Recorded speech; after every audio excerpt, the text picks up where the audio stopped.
ہر کام کے ساتھ جوڑا گیا ہے. علم دعوت کے ساتھ، ذکر دعوت کے ساتھ، عبادت دعوت کے ساتھ، اخلاق دعوت کے ساتھ، سب چیزیں دعوت کے ساتھ، تاکہ یہ سب چیزیں پھیل جائے. جیسے جاری پانی میں کوئی چیز ڈالو تو وہ بہہ جائے گی، جاری پانی ہوتا ہے اس میں کوئی بھی چیز ڈالو وہ چلے گی. تو یہ جاری پانی کی طرح سے رکھا کہ دین کو جاری پانی کی طرح بناؤ تاکہ وہ گدلا بھی نہ ہو، صاف ستھرا بھی رہے، اور اس کے ذریعے سے کہاں کہاں تک بات پہنچ جائے. اس لیے دین کے ہر کام کو حرکت اور دعوت کے ساتھ جوڑا گیا ہے. ہاں، سب چیزوں کو یہ جوڑا گیا ہے. اس لیے سب چیزیں پھیل گئی، ایمان پھیل گیا، اخلاق پھیل گئے، اخلاص پھیل گیا، علم پھیل گیا، ذکر پھیل گیا. ہاں، اور حدیثیں پڑھو تو ابھی وقت نہیں ہے کہ ہاں سمجھے نہیں کہ وہ حرکت سے مل گیا. ایک چھوٹے سے صحابی تھے، وہ بچپن میں ایمان لائے تھے، تو وہ اپنی جگہ پر رہتے تھے. کہا کہ ہماری جگہ ایسی تھی کہ وہاں پانی کا چشمہ اور پانی تھا، تو آنے جانے والے تمام قافلے اس پانی پر سے گزرتے تھے. تو میں ان سے پوچھتا رہتا تھا، چھوٹے تھے. کیا پوچھے تھے؟ کہ قرآن پوچھتا تھا ان سے.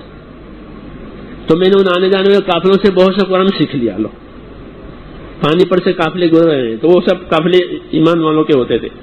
میں تو جا نہیں سکا حضور کے پاس، لیکن میں نے ان سے قرآن سیکھا. پھر ان کے باپ بھی ایمان لائے، تو حضور صلی اللہ علیہ وسلم نے کہ ابھی اپنی جگہ نماز پڑھو، اور تمہارے اندر جو زیادہ قرآن جاننے والا ہو وہ نماز پڑھا رہے. تو میں ہی زیادہ قرآن جاننے والا تھا. تو انہوں نے قرآن کہاں سیکھا؟ کوئی مدرسہ تو تھا نہیں، بلکہ آنے جانے والے قافلے جیسے لوگ سامان خریدتے ہیں، بیچتے ہیں، ایسے انہوں نے قرآن لیا.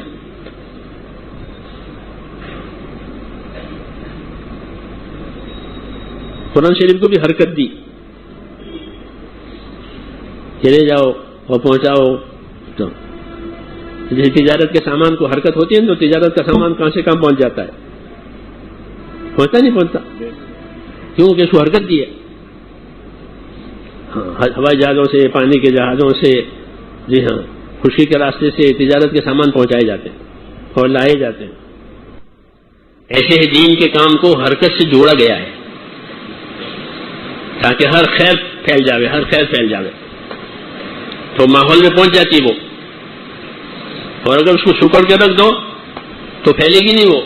وہ ماحول اس کے خلاف بنتا چلا جائے گا. تو حرکت دینے سے ماحول بنتا ہے، ماحول میں چیز پہنچتی ہے. حضور صلی اللہ علیہ وسلم نے امت کو حرکت دی ہے، امت کو حرکت دی ہے کہ امت اپنا دین کو لے کر حرکت میں آوے. تو حرکت میں آنے کا فائدہ کہ خود اپنے دین پر باقی رہے گی اور دوسروں کو دین مل جائے گا. جیسے بیچنے والوں کو نفع ملتا ہے اور خریداروں کو مال ملتا ہے، پھر یہ پھرتے ہیں نا. ہاں، تو لوگوں کو مال مل جاتا ہے اور ان کو نفع ملتا ہے. ایسے ہی امت میں تو اس لیے اپنے ماحول کو دیندار بنانا یہ ذمہ داری ہے. ہاں، کہ اپنے ماحول کو دیندار بناؤ کہ تمہارے ماحول میں گوشے گوشے میں دین کی ہوا پہنچ جاوے، دین کی روشنی پہنچ جاوے. اس کو مقامی کام کہتے ہیں، مقامی محنت کہتے ہیں. یہ نبیوں کی تھی، مقامی محنت نبیوں کی محنت کا نمونہ ہے کہ ان کو ایک مقام دیا جاتا تھا، یہاں کام کرو، تو وہ اس ماحول کو گرما دیتے تھے اپنی محنت سے. وہ ماحول دیندار بن جاتا تھا. پھر دین والے کامیاب ہو جاتے تھے، جنہوں نے نہیں مانی وہ ہلاک ہو جاتے تھے. ہاں، ایسے کام کرتے تھے ایک مدت تک. تو مقامی جو محنت ہے اس کی مشابہت نبوت کی محنت سے ہے. اور تیسری ذمہ داری پورے عالم کی ہے، پورے عالم کی. کہ پورے عالم کی ذمہ داری یہ امت کے ذمہ ہے. جیسے حضور صلی اللہ علیہ وسلم پورے عالم کے لیے ہیں، پورے عالم کے لیے. قل یا ایھا الناس انی رسول اللہ الیکم جمیعا. کہ اے نبی بتا دو، اے لوگو، اے مسلمانوں نہیں، اے عرب نہیں، اے لوگو. تو لوگوں میں سب آ گئے. اے لوگو، میں تم سب کی طرف سے اللہ کا بھیجا ہوا رسول ہوں. ہاں، تو آپ کو سارے عالم کے لیے، اور امت بھی سارے عالم کے لیے، اخرجت للناس، وہ بھی للناس ہے، یہ بھی للناس، ایک ہی بات. یہ امت بھی پورے عالم کے لیے کہ نبی کی ذمہ داریوں کو سمجھے گی، سیکھے گی اور پورے عالم میں لے جائے گی. پورے عالم میں لے جانا یہ بھی ہماری ذمہ داری ہے. آخری امت ہے، ان کے بعد آخری پیغام ہے، اس کے بعد کوئی امت نہیں ہے، جیسے اس کے بعد کوئی نبی نہیں ہے، اس امت کے بعد کوئی امت نہیں، اور ان کے نبی کے بعد کوئی نبی اپنی دعوت لے کر نہیں آئے گا. ہاں تو یہ آخری ذمہ داری ہماری پورے عالم کی، یہ پورے عالم میں اللہ کی بات چلے، یہ تیسری ذمہ داری ہے. ہاں اور یہ بڑی ذمہ داری ہے. یہ ایسی ذمہ داری ہے کہ اگر عالمی حساب سے کام ہوا تو مقامی کام کو بھی سایہ ملے گا، اور مقامی کام ہوا تو شخصی زندگی کو بھی سایہ ملے گا. جیسے عالمی تجارت چلتی ہے، عالمی تجارت ہے بین الاقوامی انٹرنیشنل تجارت، تو اسے سارے شہروں میں مال آتا ہے، سارے شہروں میں مال جاتا ہے، ہر قسم کا مال. کیوں کہ انٹرنیشنل تجارت کے دروازے کھلے ہیں، اور جب سارے شہروں میں ہر قسم کا مال آئے گا تو ہر آدمی کی ذاتی ضرورت پوری ہو جائے گی.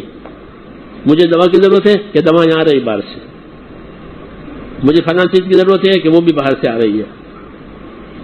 کیوں؟ تجارت کے دروازے کھل دیے.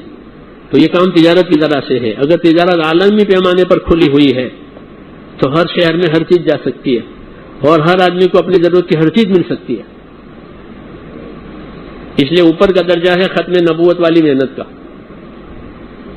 یہ محنت چالو کرو کہ ہر جگہ پورے عالم بات جائے، تو اس کے نیچے جو مقام کی محنت ہے وہ بھی ہو جائے گی، کیونکہ وہاں کام سیکھ کرائیں گے، اپنے مقام پر کریں گے، اپنے مقام پر کام کریں گے تو ہر آدمی کی ذاتی زندگی میں دین آنے کا امکان ہو گیا، کیونکہ وہ ہر آدمی محنت کریں گے اپنے مقام پر.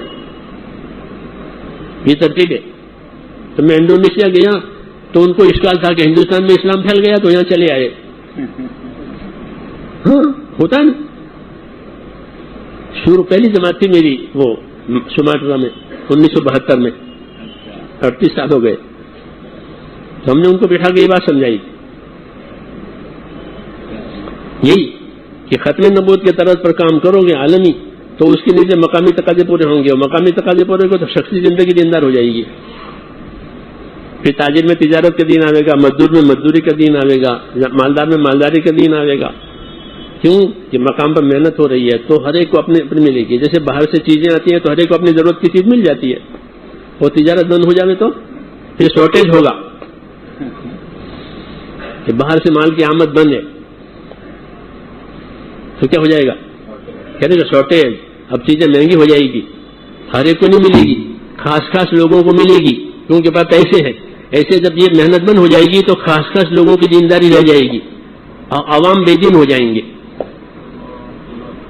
جیسے عوام کلاش ہو جاتے ہیں، غریب ہو جاتے ہیں. یہ عام لوگوں بے دین ہو جائیں گے.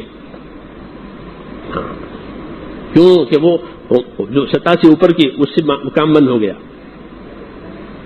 ختم نبوت یہ ختم تقاضا یہ ہے کہ سارے عالم کی فکر کر کے سارے عالم میں دین لے جاؤ اپنی جان مال سے.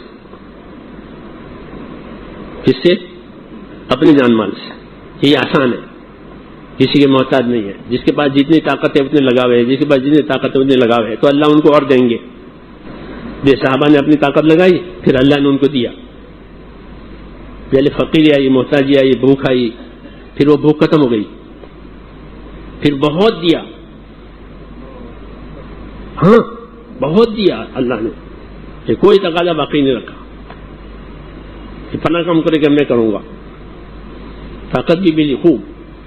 ایسے ہی کہ خرچ کرو اللہ تم پر خرچ کرے گا. حضور فرماتے تھے تم لگاؤ اللہ تم پر لگاوے گا. ہاں تو یہ ہے ہماری ترتیب کہ عالمی سطح پر فکر کریں تاکہ ہر گوشے میں نور پہنچ جائے. یہ اصل ہے. حضور صلی اللہ علیہ وسلم کا منصب ہے یہ، پورے عالم کی فکر کرنا، پوری امت کی فکر کرنا. حضور نے قربانی کی بھی بکری کی دی تو پوری امت کو ثواب ہو جائے اس کا کہ یہ بکرا جو ہے یہ میری امت کے لیے. 2 بکرے ذبح کیے، 2 مینڈے حدیثوں میں. ایک میٹھا ذبح کر کے کہ یا اللہ یہ کس کے لیے؟ میری امت کے لیے. تو ہمارے پاس حضور کے میٹھے کا ثواب ہے. ہاں آپ نے ہمارے لیے ایک میٹھا قربان کیا پوری امت کے لیے, ہے نا, حدیثوں میں پڑھنا, علماء سے پوچھو. ہاں تو آپ کی قربانی کا ثواب ہمارے پاس ہے. جی ہاں, ہم امت میں ہیں. ایسے آپ کا کام کہ وہ ہر امتی کے ذمہ ہے. خوش نصیب ہے جو اس سطح پر اپنے جان مال کو سوچے کہ اللہ دے گا, اور جو اللہ دے, نبی کی سنت یہ تھی کہ امت کا مال امت کے لیے. حضور کے پاس آتی تھی نا, بہت چیزیں آتی تھی, تو وہ کہاں جاتی تھی؟ تو امت پر لگا دیتے تھے. یہ نبی کی سنت تھی کہ امت کا مال, آپ کے پاس ہدیے آتے تھے, نذرانے آتے تھے, ہاں بہت بہت چیزیں آتی تھی. جی ہاں, جب آپ کی شان ظاہر ہو گئی پھر بہت بہت دنیا آتی, تو کس کو دیتے تھے؟ عائشہ کو, چلا الماری میں رکھ دو یہ چابی, کہ نہ. ہاں, بلکہ ایک دفعہ عائشہ کو 7 دینار دیے تھے بیماری میں کہ اس کو کسی کو دے دینا, وہ آپ کی بیماری کی وجہ سے دے نہیں سکی. پھر تقاضا ہوا کہ عائشہ وہ دیناروں کو کیا ہوا؟ کہ یا رسول اللہ آپ کی بیماری کی وجہ سے دے نہیں سکی, کہ دے دو, میں اللہ کے پاس اس حال میں جانا نہیں چاہتا کہ میرے گھر میں دینار ہو. تو امت کا مال امت کے لیے, امت پر لگایا, اللہ کے بندوں پر لگایا. یہ سنت پیغمبر ہے, اس کو ایثار کہتے ہیں. کیا کہتے ہیں؟ ایثار, کہ اپنی ضرورت نہیں دیکھی دوسروں کی دیکھی, اس کو ایثار کہتے ہیں. ایثار سے کام پھیلا ہے, ایثار سے دین پھیلا ہے, ایثار سے لوگ اپنے بنے ہیں. ان پر احسان کیا ہے اور ان سے کچھ نہیں مانگا, اس لیے محبت ہو گئی. تو ہم اپنی جان مال لگاویں گے نا تو لوگ ہم سے محبت کریں گے, پکی بات ہے. دیکھ لینا کہ جہاں جان مال لگاؤ گے وہ آپ سے محبت کریں گے, جہاں جان مال لگا وہ آپ سے محبت کریں گے. ہاں, اس لیے اپنا جان مال لے کر کے پورے عالم کے حساب سے کام کرنا, تو پورے عالم پر ہدایت بھی آئے گی, پورے عالم پر مدد بھی آئے گی اللہ کی, کہ اللہ کے وعدے ہیں. ہاں, اس لیے اپنے کام کو اچھی طرح سمجھنا, گہری نظر سے سمجھنا, تاکہ ہم متاثر نہ ہوں اور اپنا کام کریں. اپنی ذاتی زندگی بھی زنداری بنے, ہمارا ماحول بھی زنداری بنے, اور سارے عالم میں بھی یہ جاوے کہ حضور